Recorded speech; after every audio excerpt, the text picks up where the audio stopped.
that caved in Maurice Hooker. And that is how he became a unified champion. But it is 13 months, longest layoff of his career, as he tries to chase down Postol now. And whether you throw the jab to the head, I would prefer it and land a big shot. The zone.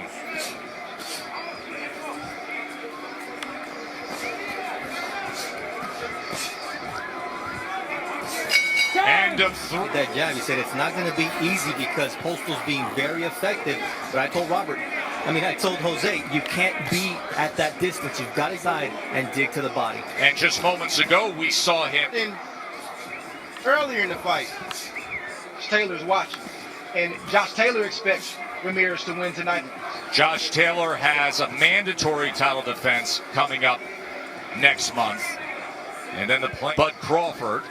There have only been 4 men in the... Just giving too much space for Postol. Postol so far, he says, look, I know Ramirez is going to start coming, but... Fellas, Postol wants to win this fight.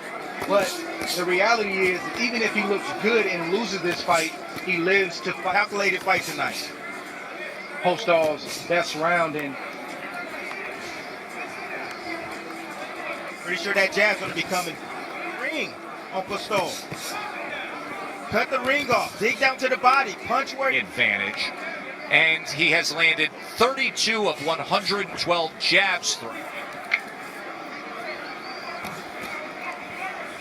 This is why I was unwilling on my scorecard, but he's hanging in this fight.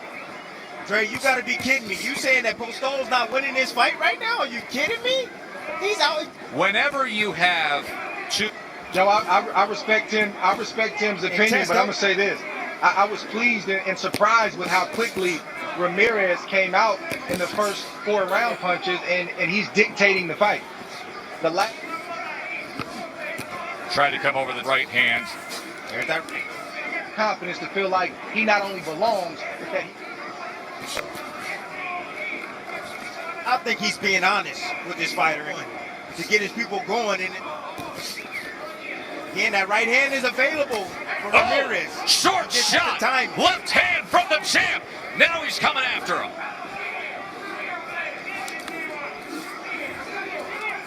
Pretty shot, Tess. Sweeping and trying to close the gap against Postol. Pretty well. He took it well. Remaining 7th round here in Vegas.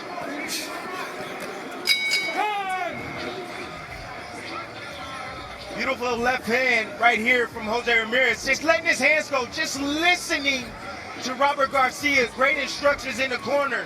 You know, if you let your hands go, trust me, something's going to land. But that was a nice short left hook right there underneath the chin of Postol.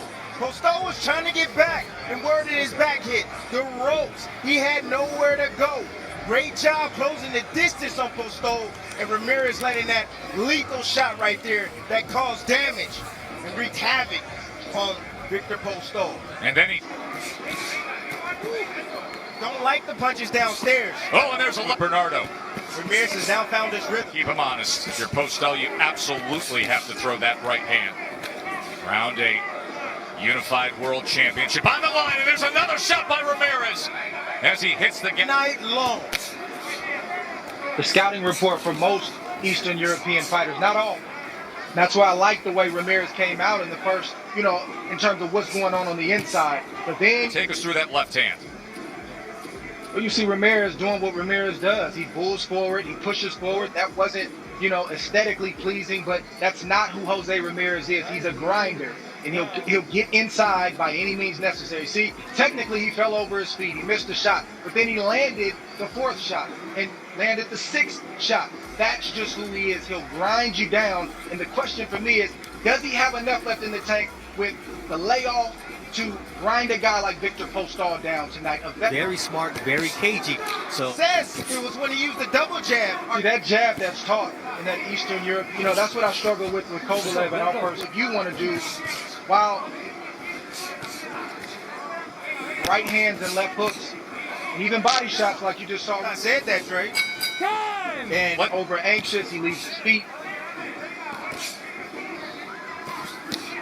in order to get inside, just based on his style and the way he goes about his craft. That starts to even sparring sessions. You know, Trying to chase him down, trying to cut off the ring, got spun around. Short left.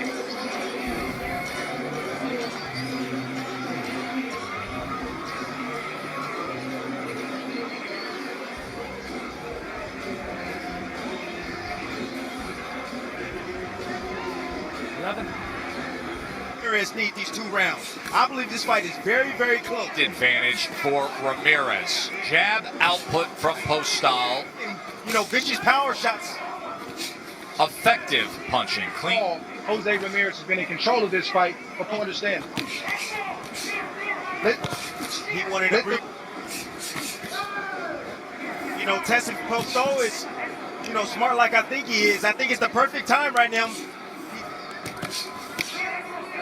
And so does Ramirez. X amount of months with several postponements. Compare the 2 tonight. You know, Josh Taylor struggled a little bit, but then he figured it out the second half and took over the fight. This time around, with watching Ramirez, Ramirez started kind of early, faded a little bit towards the middle, picked it up on the back end. You know, he was taking a lot of punches, the 1-2 in particular, straight down the middle, Postol, and that was one thing that Freddie Rose told us. That shot will be available because Ramirez stays right directly in front of you. You know, Ramirez also, I thought that he could have did a little bit more. I think that he could have been a little bit more aggressive.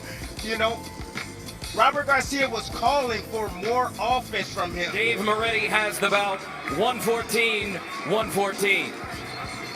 Tim Cheatham has the bout 115-113.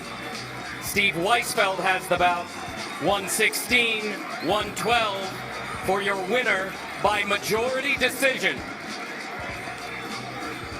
And still, WBC, WBO Junior Welterweight Champion of the World,